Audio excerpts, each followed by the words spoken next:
Hello, and thanks for coming back to my Gosho Readings channel. This is Elisa, and I am continuing the introduction from the Writings of Nichiren Daishonin, Volume 1. I left off just before the cultural and religious background section, so I will begin the previous paragraph, starting now. Thank you.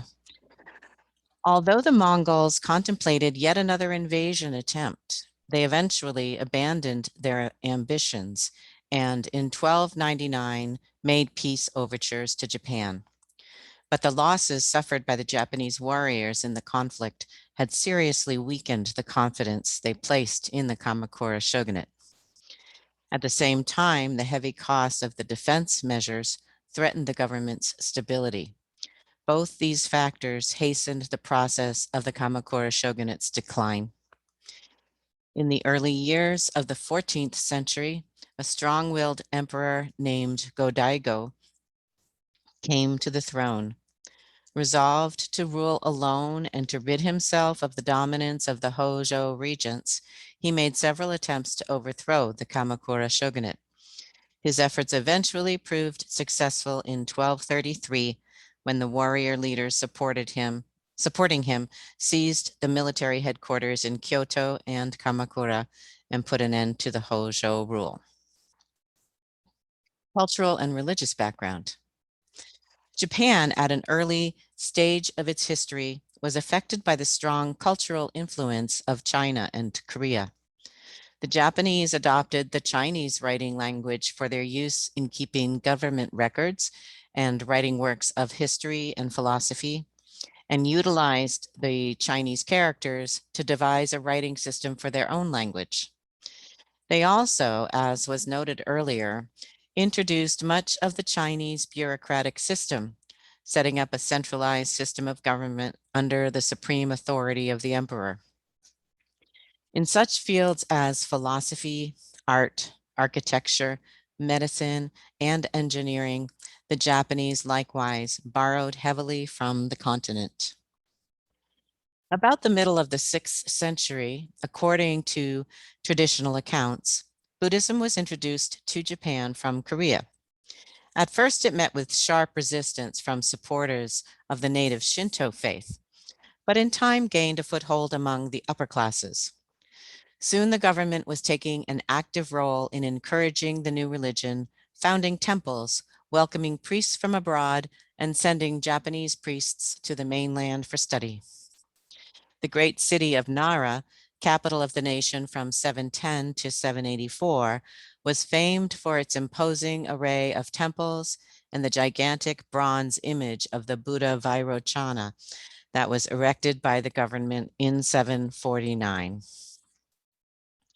But the type of Buddhism brought to Japan at this time, though mainly Mahayana in thought, was largely concerned with abstruse doctrine or the observance of complex rules of monastic discipline. Beyond the outward majesty and beauty of the buildings and images associated with it, there was little in this sort of Buddhism that appealed to or was understood by ordinary people of limited education. The aristocracy patronized the religion because they believed it would help ensure their personal safety and well-being and that of the state. But it is unlikely that the Buddhist influence penetrated very deeply at the lower levels of Japanese society. In the early Heian period, two new schools of Buddhism were introduced from China. The first was Chentai Buddhism, which was introduced by Saicho, who lived from 767 to 822, who's better known by his posthumous title, The Great Teacher Dengyo. This Buddhism spread in Japan under the name Tendai Buddhism, Tendai being the Japanese rendering of the Chinese Chentai. The Chentai Doctrines, which are based on the Lotus Sutra, form one of the chief elements in the teaching of Nichiren Daishonin. The second school was True World, or Esoteric Buddhism, introduced by Ku Kai, who lived from 774 to 835. Or the great teacher Kobo was his other name. It emphasized the role of music and the arts in assisting one to gain religious understanding, and advocated various mystic rituals to ward off evil and attain salvation. While both of these new schools of Buddhism enjoyed the support of the government, they preferred to establish their headquarters on mountaintop retreats, somewhat removed from the court. The head temple of the Tendai school was situated on Mount Hiei, northeast of Kyoto, and that of the True Word School on Mount Koya, far to the south. Both mountain monasteries played a vital role in later centuries as centers of Buddhist learning, the former in particular serving as a training ground for many of the most famous leaders of Japanese Buddhism, including Nichiren Daishonin. However, although both schools emphasize that all beings are capable of attaining Buddhahood, they appear to have done little to spread that message among the people. Instead, True Word, and in time the Tendai as well, became increasingly concerned with the performance of elaborate rituals and mystic incantations, or caught up in sordid struggles for power with rival schools, or among the warring factions within their own schools.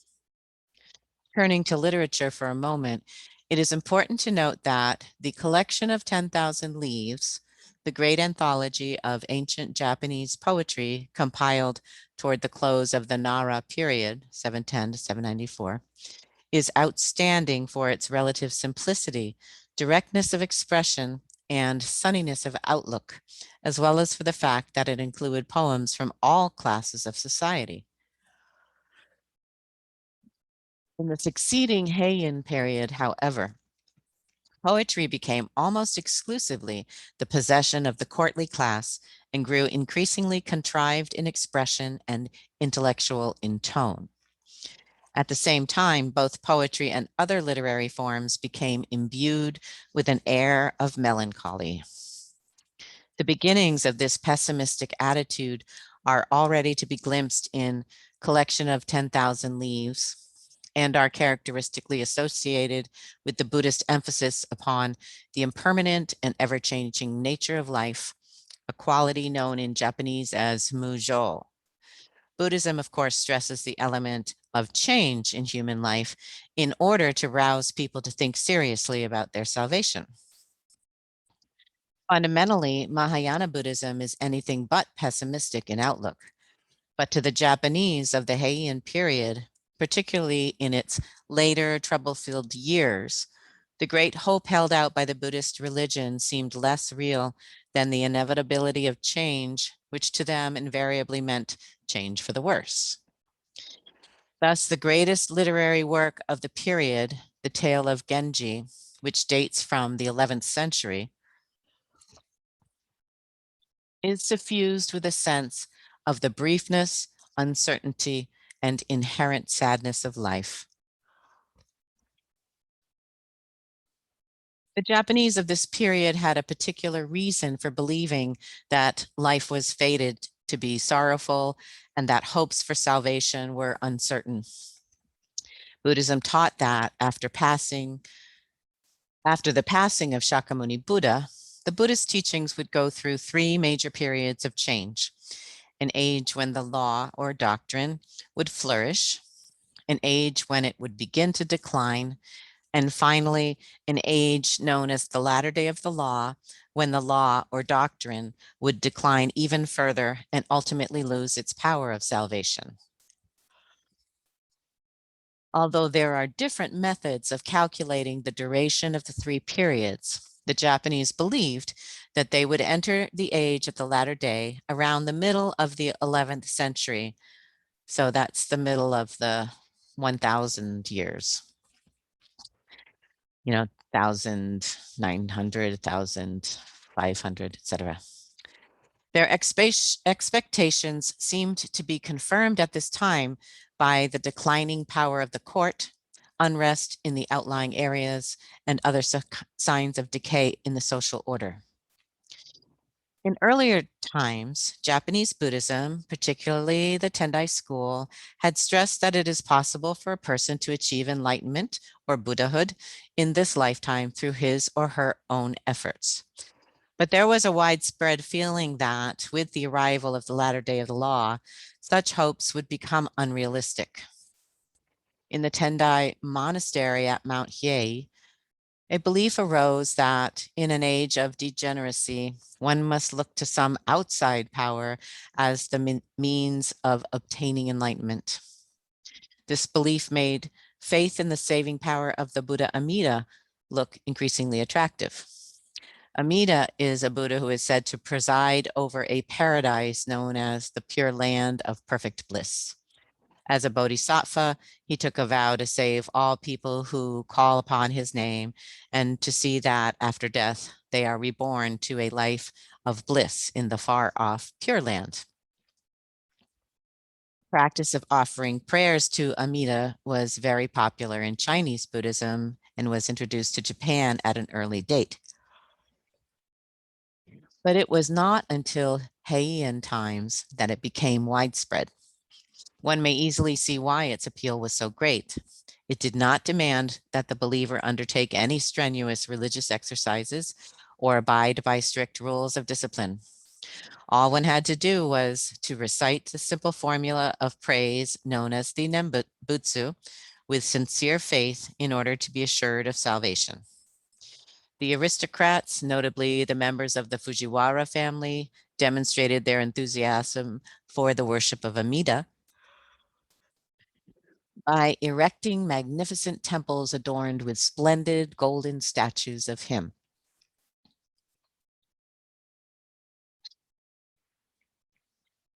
At the same time, priests went about among the common people to preach the message of Amida's salvation and to sing hymns of praise. As a result, Buddhism spread more widely than ever before among the lower classes and came to take a deep hold upon the spiritual life of the nation. At first, this devotion to Amida remained simply one element among the religious practices of the Tendai school, the dominant school in the Heian period. But in the closing years of that period, two vigorous religious leaders appeared who established a separate form of Buddhism based solely on devotion to Amida. The first was Honen, who lived from 1133 to 1212 and was the founder of the Pure Land school.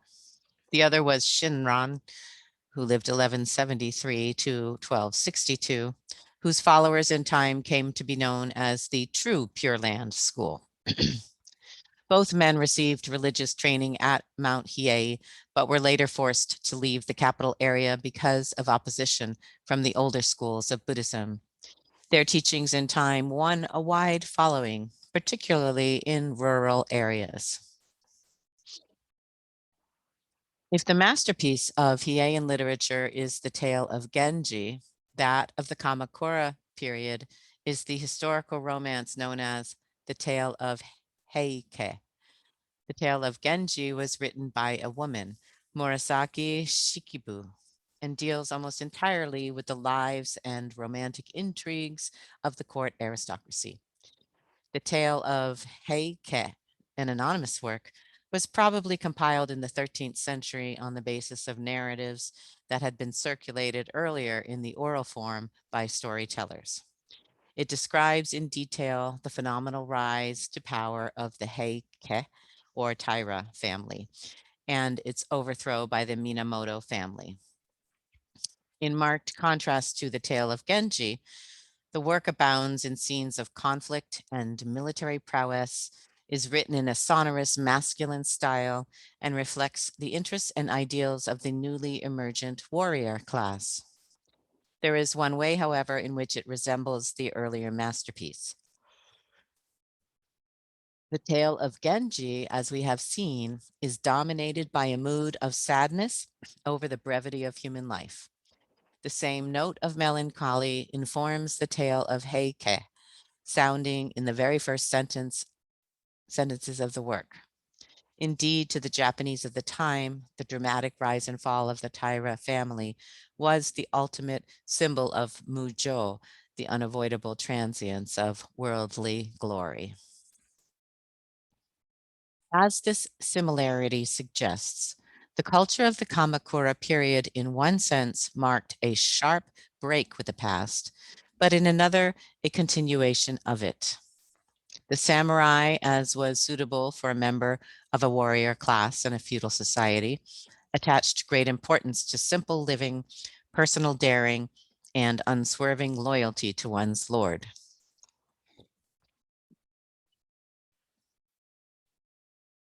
As we shall see when we come to the life of Nichiren Daishonin, there was a harshness and violence to life in the Kamakura period that reflected the warrior ethic. It was a time when even Buddhist temples armed themselves to defend their property and prerogatives.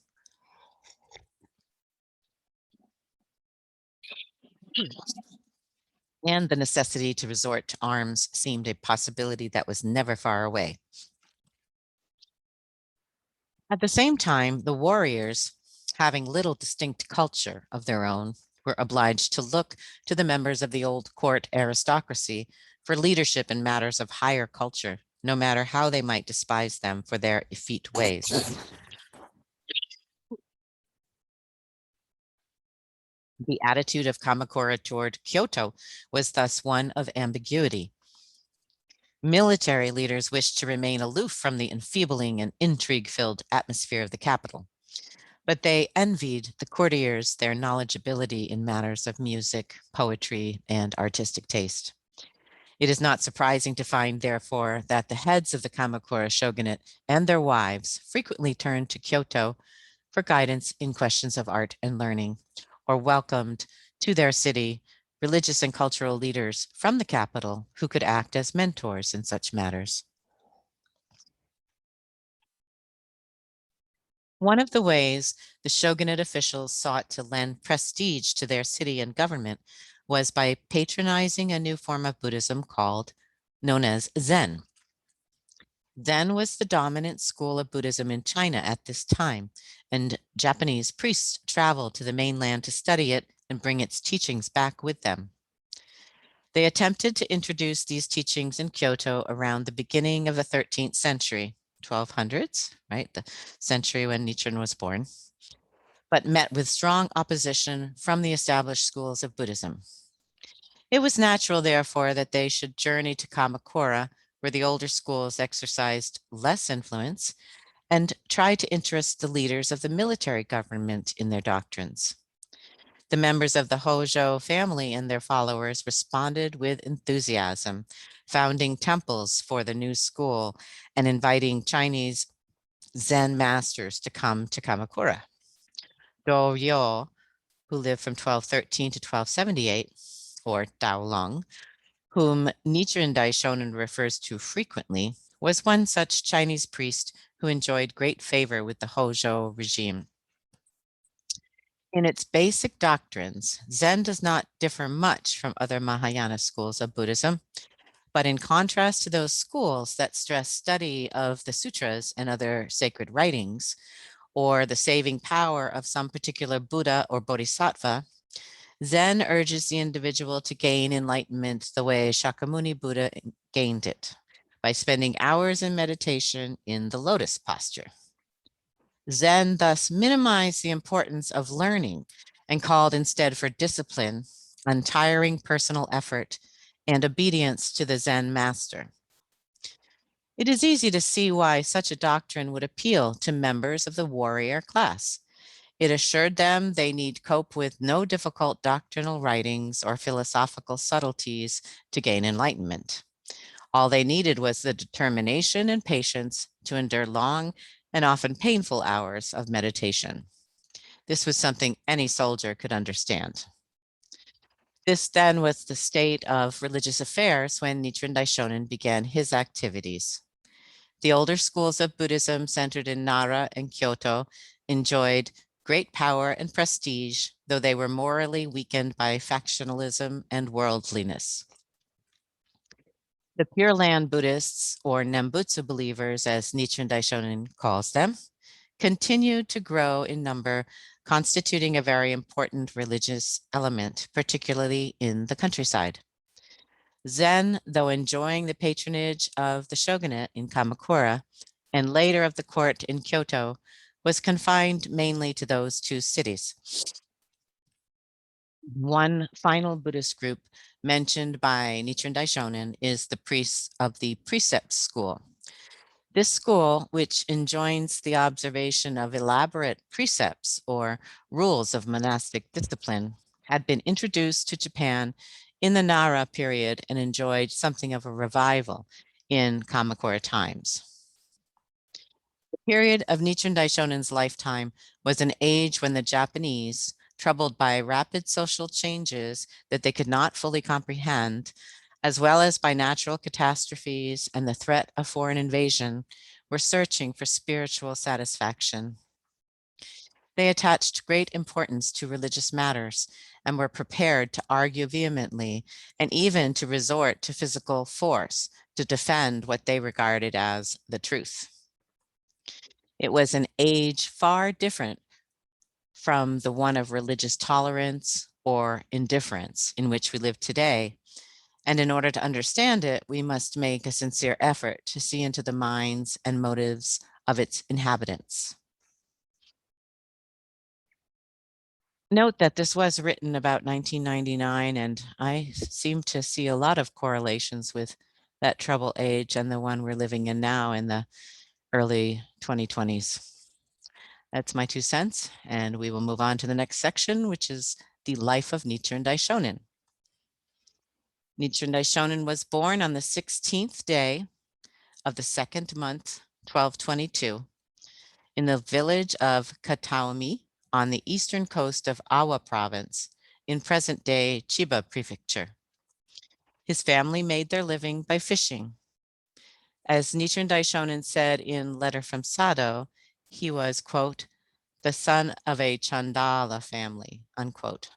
The Chandala are the lowest group in the Indian caste system, comprising such professions as fisherman, jailer, and butcher. Nichiren Daishonin is acknowledging that his origins were of the humblest kind. He lived in the fishing village until the age of 12, when he left home to study at a nearby temple called Seichoji. In those days, temples were the only place where common people could learn reading and writing. Young Nichiren became interested in and studied Buddhism at Seichoji, which belonged to the Tendai school. There he was placed under Dozen Bo, a senior priest of Seichoji, and received instruction not only in Tendai Doctrines, but in True Word and Pure Land ones as well. He was particularly concerned about the bewildering multiplicity of Buddhist schools and the doctrinal contradictions within the Buddhist canon. He was convinced that one sutra among the many that existed must represent the ultimate truth. He began to wonder where he could find that truth. Another concern was the fundamental problem of life and death, which he had wished to solve since his early years. He came to realize that the answer could only be found in the Buddha's enlightenment. In the temple's hall of worship, there was a statue of Bodhisattva Space Treasury. Nichiren prayed before the statue to become the wisest man in Japan, and his prayer was answered when, as he wrote later, the, quote, living Bodhisattva Space Treasury bestowed on him, quote, a great jewel, unquote, of wisdom.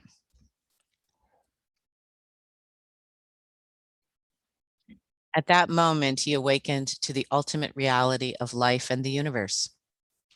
But in order to reveal this enlightenment to the people of the latter day of the law, he had to systematize his ideas in relation to the whole spectrum of the Buddha's teachings. At the age of 16, he resolved to be ordained and took the religious name Zeshobo. Sometime later, he took leave of his teacher Dozenbo and went to Kamakura to further his studies. There, he delved into the teachings of the Pure Land and Zen schools. Then he left for Western Japan, where he went to Mount Hiei, the center of the Tendai school and of Buddhism in general, and later to Mount Koya, the headquarters of the True Word School. and to other important temples in the Kyoto and Nara areas. After some 10 years of study at Mount Hiei and elsewhere, he concluded that the true teachings of Buddhism are to be found in the Lotus Sutra. The lotus represents the heart of Shakyamuni Buddha's enlightenment.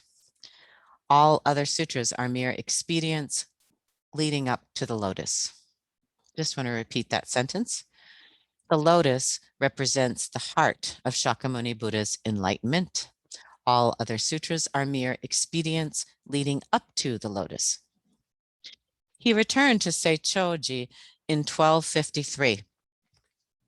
By that time, he had chanted Nam-myoho Renge Kyo, which he regarded as the key for all people to unlock the treasure enlightenment hidden in their hearts.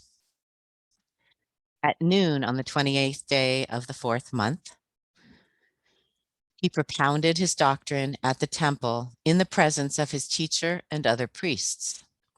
Then he declared that none of the previous Lotus Sutra teachings reveals the Buddha's enlightenment.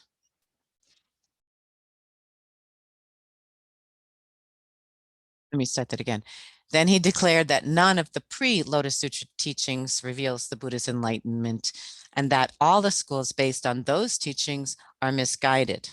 He stated that the Lotus Sutra is supreme, and that Nam-myoho Renge Kyo, the essence of the Lotus Sutra, is the only teaching that can lead the people of the latter day of the law to enlightenment. And just a footnote here of my own, Myoho Renge Kyo is the title of the Lotus Sutra. Nam is that additional character we add on for the Daimoku, which means to dedicate your life to, fuse your life with. So Nam-myoho Renge Kyo is basically devotion to this Lotus Sutra. Very simply stated. Back to the main text. Few in the audience understood the meaning of Nichiren Daishonin's first sermon, and some responded negatively, since it appeared to be an attack upon their own religious beliefs. The steward of the region, Tojo Kagenobu, a fanatic follower of the Pure Land school, took steps to harm the Daishonin. When the Daishonin managed to escape, he resolved to go to Kamakura to preach. He changed his name to Nichiren, Sun Lotus. In the 8th month of 1253, he settled in a small dwelling at Nagoe, the southeast section of Kamakura. At this dwelling and at the homes of supporters, he began to tell people about the teachings of the Lotus Sutra. On occasion, he visited temples in the city to debate with their chief priests.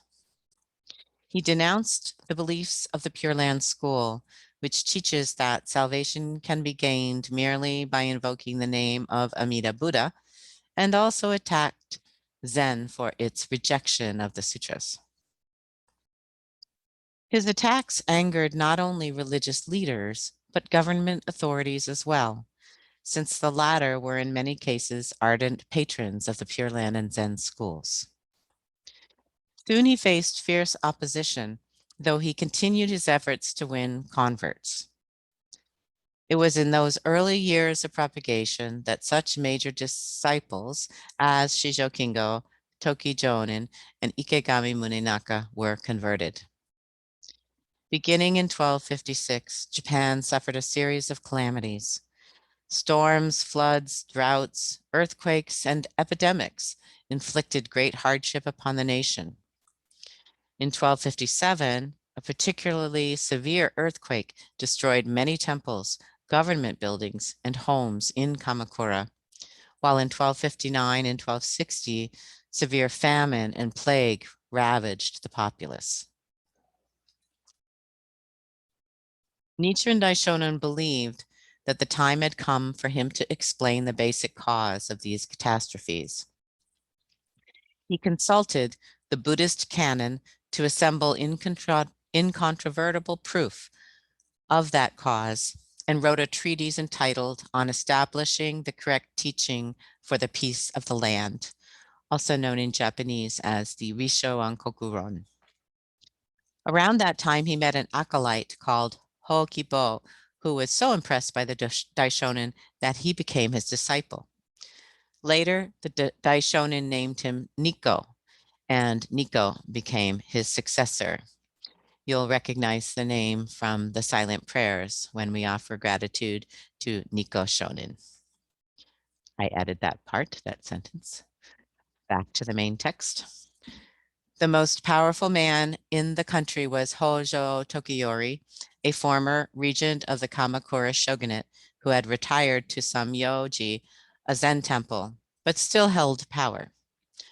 On the 16th day of the 7th month, 1260, Nichiren Daishonin presented to Tokiyori the treatise he had completed. In it, he attributed the cause of the recent calamities to the people's slander of the correct teaching of Buddhism and their reliance on false doctrines. The worship of Amida Buddha, he asserts, is the source of such slander.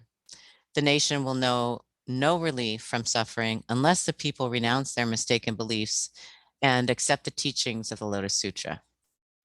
Quotes from the Golden Light, Medicine Master, Benevolent Kings, and Great Collection Sutras are included to substantiate these assertions. These sutras mention various calamities that will befall any nation hostile to the correct teaching.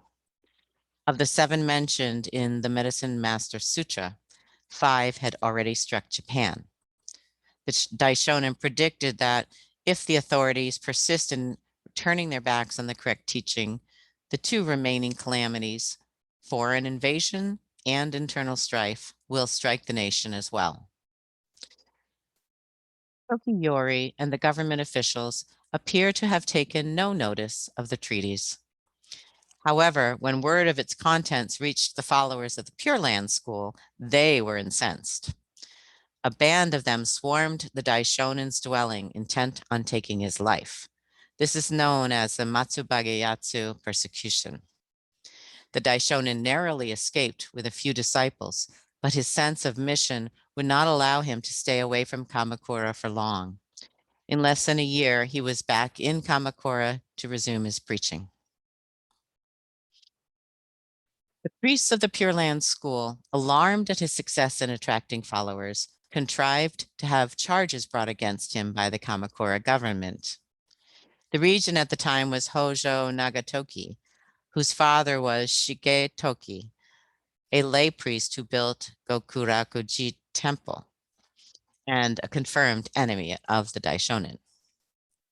Without investigation or trial, Nagatoki accepted the charges and on the 12th day of the 5th month, 1261, ordered Nichiren Daishonin banished to the desolate coast along the Izu Peninsula.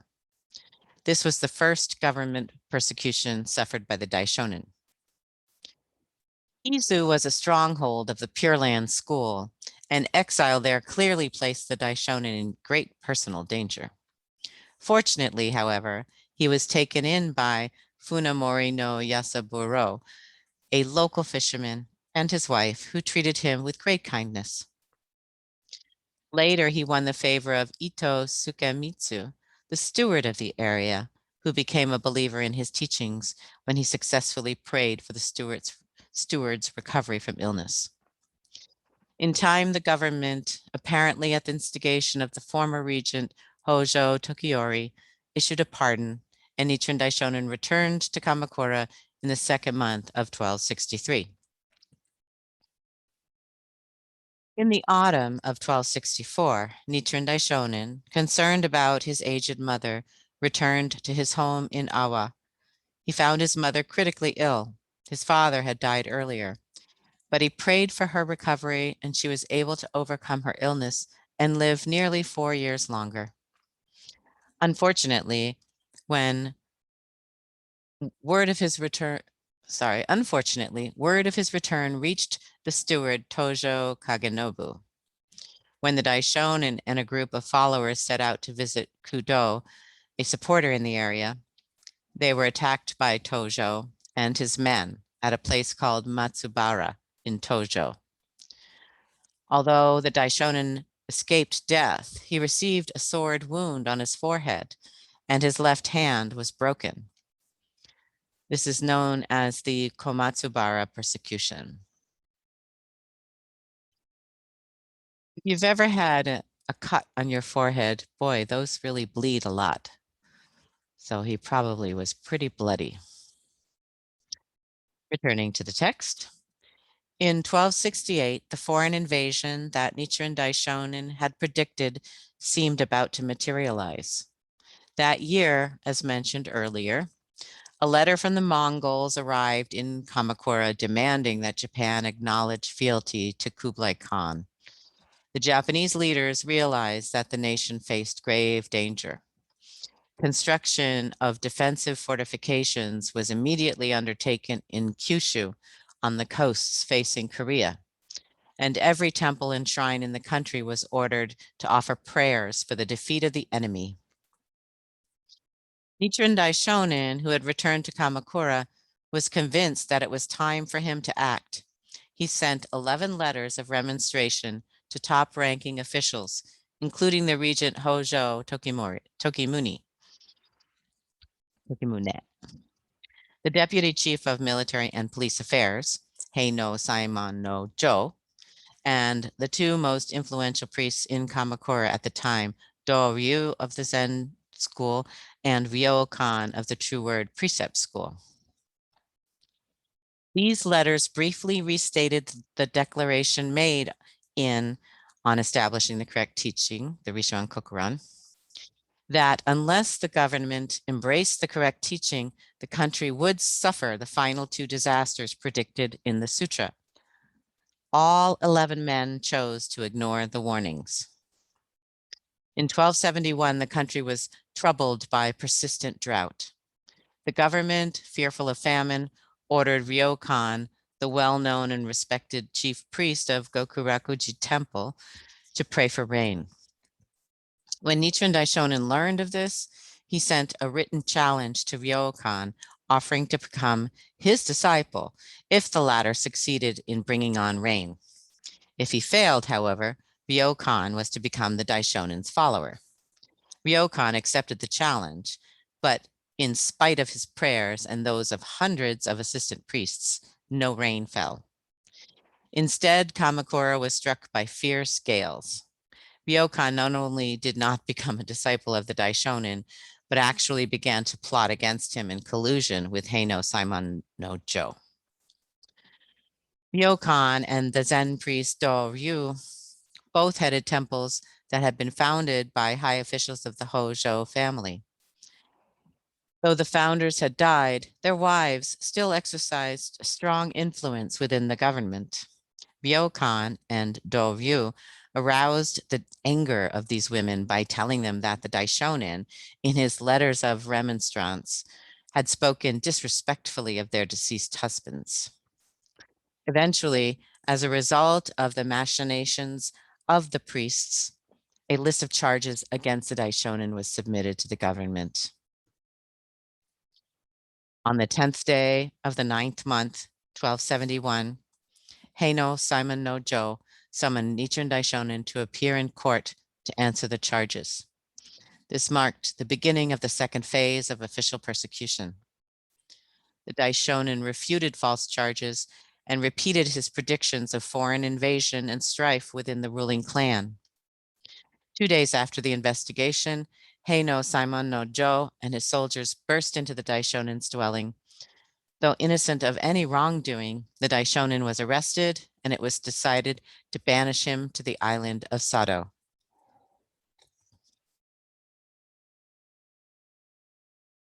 However, some high-ranking officials planned to have him beheaded at Tatsunokuchi on the outskirts of Kamakura. Nichiren Daishonin and his followers believed that his death was at hand. But at the last moment, the sudden appearance of a luminous object in the sky so terrified the soldiers that they could not kill him. Thereafter, the Daishonin began to behave as the Buddha of the latter day of the law. A detailed description of these dramatic events in the Daishonin's own words can be found in the letter entitled The Actions of the Votary of the Lotus Sutra. In the 10th month of 1271, Nichiren Daishonin, accompanied by warrior escorts, sailed across the Sea of Japan to Sado, his place of exile, along with Nikko and a few other disciples. They were quartered in a dilapidated hut in an area where corpses of paupers and criminals were abandoned. They were short of food and clothing and had no fire to keep them warm. Huddling in skins and straw mantles, they somehow managed to survive the first winter. In the first month of 1272, in response to a challenge from priests in the area, Nichiren Daishonin engaged in a religious debate with representatives of other Buddhist schools who had gathered from around Sado and from as far away as the mainland. During what has become known as the Tsukahara debate, he completely refuted their doctrines and demolished their positions. The situation on Sado improved somewhat for the Daishonin as he began to receive offerings of food and clothing from local people who had converted to his teachings. However, he faced constant hostility from the priests and lay believers of other schools. His time was devoted mainly to preaching and writing. Many of his most important works, including The Object of Devotion for Observing the Mind and The Opening of the Eyes, dated from this period. On the 18th day of the second month, 1272, a ship reached Sado Island bringing news that fighting had broken out in Kamakura and Kyoto. It was a power struggle within the Hojo family. The Daishonin's prophecy of dissension within the ruling clan had come true. And before long, the second disaster he had prophesied, foreign invasion, became more likely as the Mongols repeatedly sent envoys demanding submission. In the second month of 1274, the regent Hojo Tokimori, who had never completely agreed with the severe treatment accorded to the Daishonin, revoked the edict of banishment. And on the 26th day of the third month, 2 years and 5 months after he was exiled, Nichiren Daishonin returned to Kamakura. He was about 52 years old then.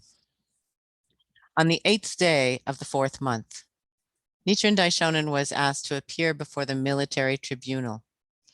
Heino Simon Nojo was the presiding official, as he had been 3 years earlier when charges were brought against the Daishonin. But this time, he behaved with reserve and politeness. In reply to questioning concerning the possibility of a Mongol attack, the Daishonin stated that he feared an invasion within the year. He added that the government should not ask the true word priests to pray for the destruction of the Mongols, since their prayers would only aggravate the situation. An old Chinese text says that if a sage warns his sovereign 3 times and is still not heeded, he should leave the country. Nichiren Daishonin had 3 times remonstrated with the rulers, predicting crises. Once when he presented on establishing the correct teaching, again at the time of his arrest and near execution at Tatsunokuchi, and once more on his return from Sado. Convinced that the government would never heed his warnings, he left Kamakura on the 12th day of the 5th month, 1274. He settled in a small dwelling at the foot of Mount Minobu in the province of Kai, present-day Yamanashi Prefecture. Because of the remoteness of the region, his life in Minobu was far from easy. His followers in Kamakura sent him money, food, and clothing, and occasionally went in groups to receive instruction from him. He devoted much of his time to writing, and nearly half of his extant works date from this period. He also spent much time lecturing and training his disciples. In the 10th month of 1274, 5 months after Nichiren Daishonin moved to Minobu, the Mongols launched the attack described earlier. In a letter to one of his followers, the Daishonin expressed his bitter disappointment that his advice had been ignored, for he was convinced that, had it been heeded, the nation would have been spared much suffering. During this period, Nikko was successful in making a number of converts among the priests and lay people of Atsuhara village. The priests of a Tendai temple in the area, angered at his success, began harassing the converts.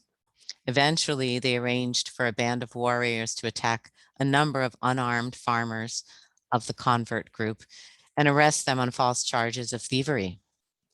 20 of the farmers were arrested and tortured, and 3 were eventually beheaded. The incident known as the Atsuhara Persecution was significant because whereas earlier persecutions had been aimed mainly at the Daishonin, this time it was at his followers who were targeted. In spite of the threats of the authorities, however, the farmers persisted in their faith. Nichiren Daishonin was thus convinced that his disciples and lay followers were now strong enough in faith to risk their lives for the mystic law. By his 61st year, the Daishonin was in failing health. Feeling that death was near, on the 8th day of the 9th month, 1282, he left Minobu for Hitachi. When he reached the residence of Ikegami Munenaka, in what is today a part of the city of Tokyo, he found he was too ill to continue. Many of his followers, hearing of his arrival, gathered at Ikegami to see him. On the morning of the 13th day of the 10th month, 1282, surrounded by disciples and lay believers reverently chanting Nam-myoho Renge Kyo, he peacefully passed away. I'm going to end the recording there so it doesn't get too long.